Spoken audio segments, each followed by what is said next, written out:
Welcome back to another episode of Wired for Sound. Today we're coming to you from Thunder Bay's Marina Park, and it's Summer in the Parks. This is free, eh, Jason? Absolutely. It's a free city-run event that happens down here at Marina Park every Wednesday evening. And it's fun for the whole family. If you look around, there's kids, there's parents, there's the parents' parents. And their parents too, probably. And it's fantastic. It's not only just music.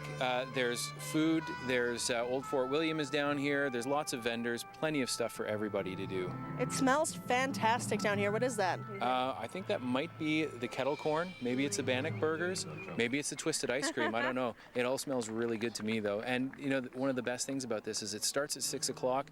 With all this food down here, there's no need to go home first. You can come straight down here and have your dinner here. We did. Absolutely, of course. Straight from work. Come on down to Summer in the Parks at Thunder Bay's Marina Park. So stay tuned to Wire for Sound. We've got a great show coming up for you.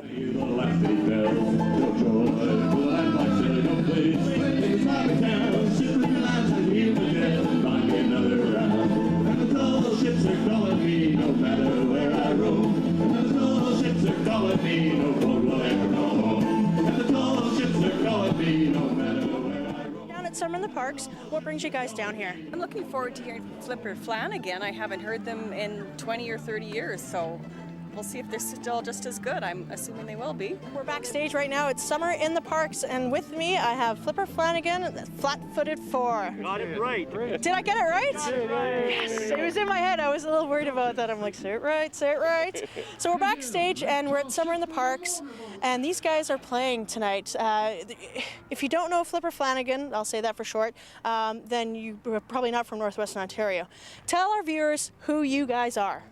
Well, we've been around for 45 years almost now, and this is Banjo Bob Balabuck, Brian Thompson. My name is Jamie Giroux. This is Jack Wall over here.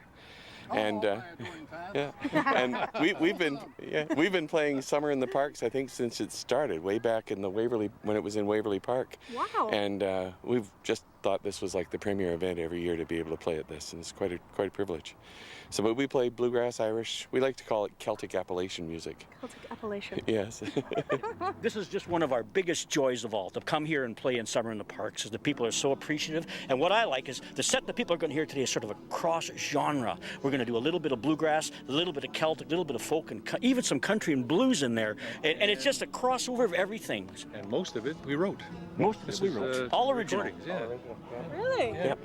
So, and there will be CDs for sale. You write all your own music, and from what I've heard from you before, it's all mostly written about the area. Yeah, our opening song will be Damn Big Lake, which you've heard before, and it's about that big lake out there that we have all lived on the borders of for the past, well, longer than we can think of. And we're sort of hoping that all the people that are listening to the music will be able to sort of reflect upon those songs that we do, because I'm sure some of it has some significance to their lifestyle. Now, what about you guys? I know there's 4 of you. Is there any particular song that means more to you guys? Where the Rainbow Ends is the song I like the best, because to me it means a bunch of old men coming to the end of their careers, so to speak, and still having a great time about it, and it's where the gold is. So, you know, that's what I like. I like that song. Great. Now, what about what number CD are we on right now for you guys? We've got 3 CDs, Damn Big Lake, Damn Big Party, and Where the Rainbow Ends. But we've also got a vinyl record called It's Alive from back in 1978, and a 45 from 1982 called The Welcome. And but we changed position on stage, and we call ourselves the Grumpy Grandpas. And we now have a CD that we'll be releasing next week or the week after at the Teddy Bear Picnic. And the music of the Grumpy Grandpas is just another facet of our evolution. Yeah. And Brian is just qualified as a Grumpy Grandpa, and he's the last one. I'm grandfather now, so I can. Congratulations. Thank you very much. So we're all grandpas now, and all grumpy. We're not grumpy though. We're not really grumpy yet. Summer in the Parks, like you said, you've been here from the first. How's it changed? Well, the originals were in Waverly Park, and the stage was sort of shaky, and you put 4 big guys bouncing around on a stage, and it's a little unnerving at times. But and the audiences would sort of filter in, and it wasn't quite as well attended. But they have really organized this thing well, and they're attending in much larger numbers and much more comfortable environment, and that's an incredibly solid stage. It's all concrete. We can't shake it. He can't bend it at all. There's no way he's going to bend that stage. I think too, really, one of the things that I've really noticed is that much better PA system, sound of, quality of sound, control of the sound is much better. They've evolved a lot here, and it's much more professional than it was, whenever it started 10 years ago or so. It was 40 years ago. 40? Well, maybe. Well, what was 1980? We're going around 1980, no, that's 31 years. Yeah, yeah. We played 1980. I think the selection committee too, on the Summer in the Parks Committee for Entertainment, I think what they're doing is they're giving the audience a better spectrum of what the city has to offer with, I don't like to say local bands, I say Northwestern Ontario artists. Before we wrap up, where can our viewers find out more about Flipper Flanagan? Where can they get your CDs, most importantly? Well, the information they can get from www.flipperflanagan.com. And CDs, the easiest way is either at Caltrek or at Fireweed. And you can always get them on iTunes. Perfect. And the Grumpy Grandpas will be on iTunes in about 4 weeks. So. Great. Well, we'll have to come track you guys down and do another interview with you as the Grumpy Grandpas. Great. Come to our concerts too. Yeah. Great. Well, thank you very much, guys. I appreciate you doing the interview with us. It's a pleasure. Always a pleasure. You guys are great, and I can't wait to see your set. Great. Yeah, it's for Wired for Sound. I'm Sarah McArthur. Shed salted tears for the love of the ocean. What brings you down to Summer in the Parks here? I see you have a takeout container. Oh, I'm gonna get some masala grill food and just here to listen to the great music and enjoy the sunshine. Excellent. Enjoy.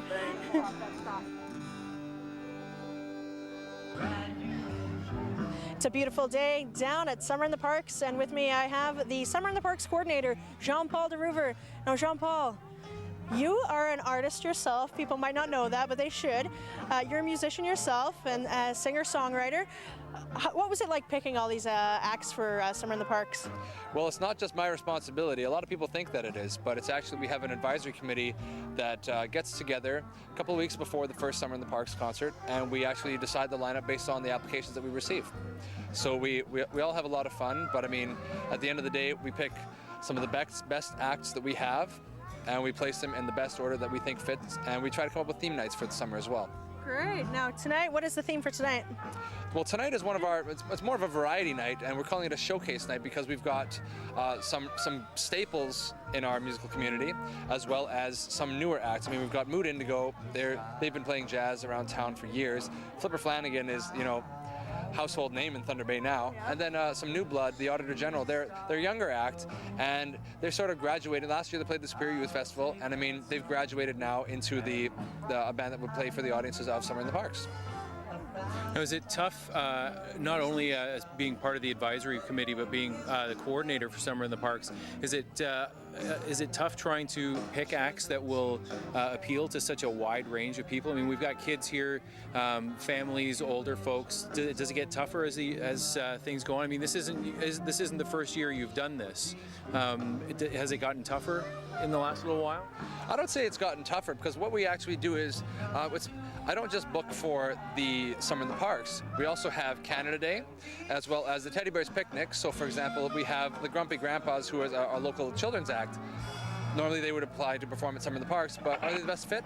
Not necessarily, but for the Teddy Bears Picnic, they are.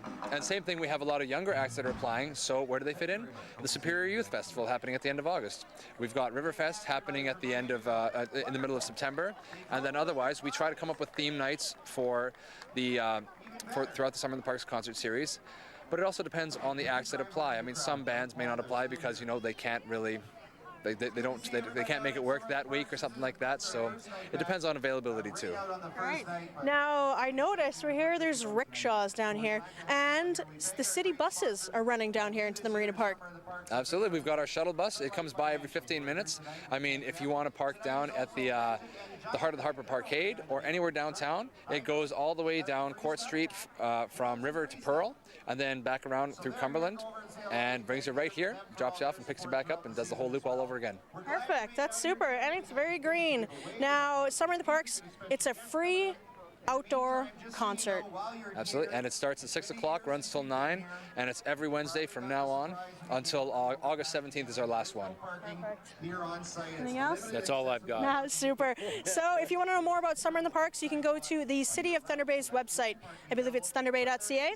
Yep, www.thunderbay.ca/Summer in the Parks or /SITP.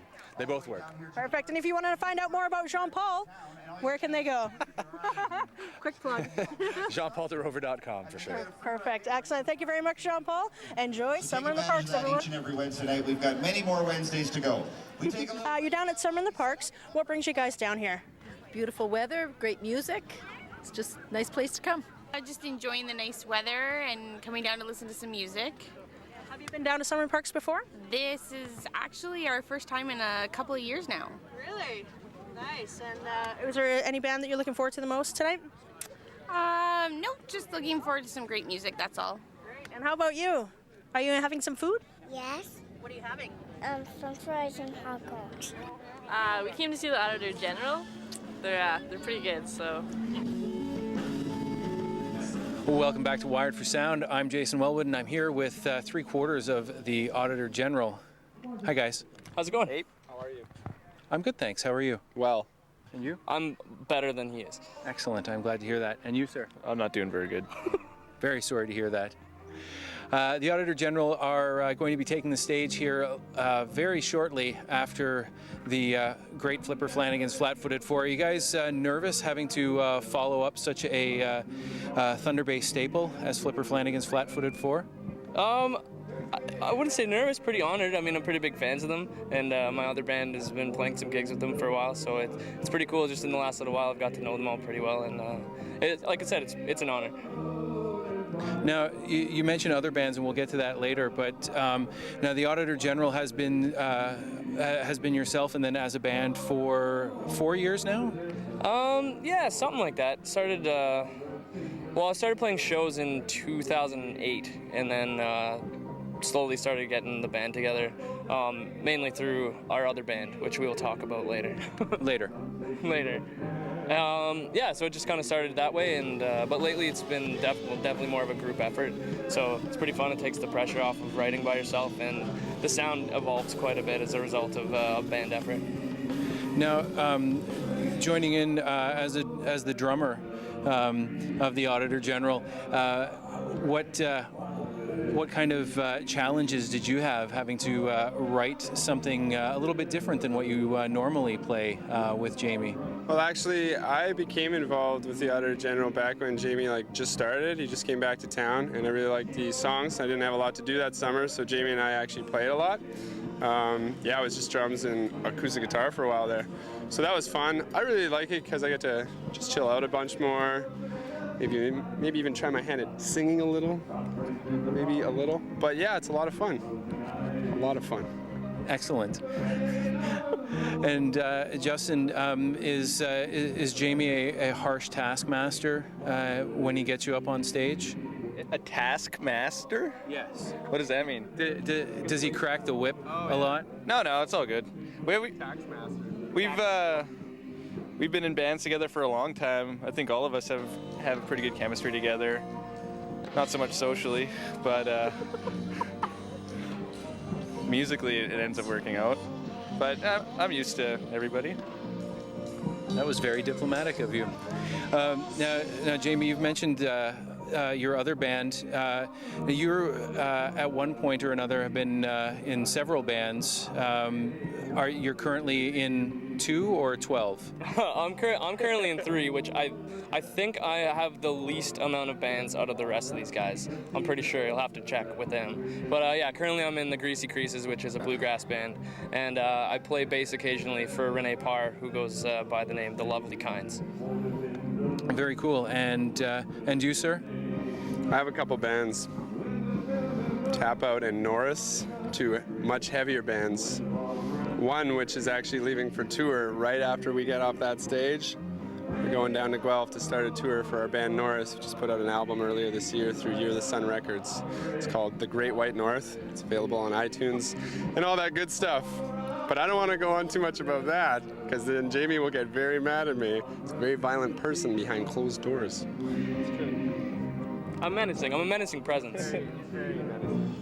The members of the Auditor General are multi-dimensional, not necessarily... You can't put your finger on us.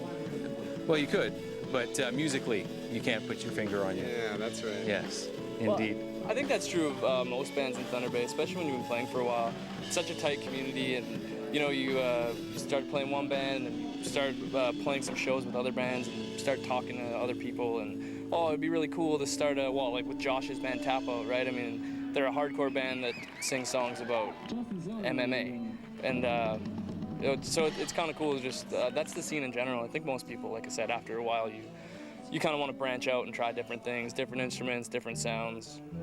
And you actually left Thunder Bay for a while, and now you're back. Was the music scene in Thunder Bay one of the things that brought you back? Yeah, I'd say for sure. I think that's true of a lot of people. Is you kind of miss the camaraderie, and I think not that it's easier here. It's just I find it more comfortable to create here. We have so many incredible venues, and a lot of support through things like LU Radio, wink, wink, nudge, nudge, and Shaw TV. No, but a lot of other things where in bigger cities, there's so much competition and there's so much ego, and Thunder Bay's not really about that. It's more just about playing music and having a good time, which is pretty much what we're all about.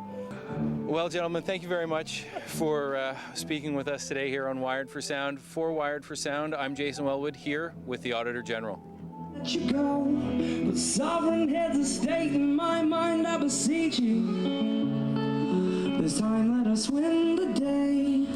Don't make me walk away. I'm Jason Wellwood for Wired for Sound, and I'm back again with another couple of picks for you this week. First off, we've got this incredible singer-songwriter from Ottawa, Amanda Rayome, and her latest CD, Light of Another Day. Now, Amanda used to do full band stuff. She's gone to a more introspective singer-songwriter, some pedal steel, and a great little song, or a great little album rather, called Light of Another Day. And Amanda will be here in Thunder Bay once again. She'll be playing the Live from the Rock Folk Festival, actually, in August, and you can check her out there. She'll be playing a couple of sets at Live from the Rock. Second up for you, we have a power metal-esque project. The name of the band is Avantasia, started by Tobias Sammet of Edguy, and it encompasses a power metal opera. And what this is actually their live tour. They went around the world in 20 days, and actually the name of the Avantasia album is Around the World in 20 Days Live, the Flying Opera. And it's a fantastic, fantastic bargain. 2 CDs, 2 DVDs, just chock full of all sorts of live stuff. And some great singers on there, not just Tobias Sammet, but Jorn Land is also involved, Andre Matos. As far as power metal goes, this is the bee's knees.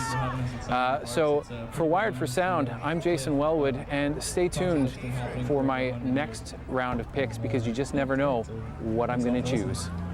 Thank you for watching another fantastic episode of Wired for Sound. We've been coming to you today from Marina Park down at Summer in the Parks, which happens coincidentally every Wednesday night down here at the Marina. Not every Wednesday, Sarah. They do stop on August 17th. They don't run through the winter. Really? Well, they should. They should. Coming up next time on Wired for Sound, we've got a special edition focusing on a great fundraiser entitled Music for the Masses, taking place in downtown Port Arthur in September. So make sure to stay tuned for that. So thanks for watching, everyone. If you want to be a part of Wired for Sound, email us at cable10@shaw.ca, and we'd love to have you. So for Wired for Sound, I'm Sarah McArthur. And I'm Jason Wellwood.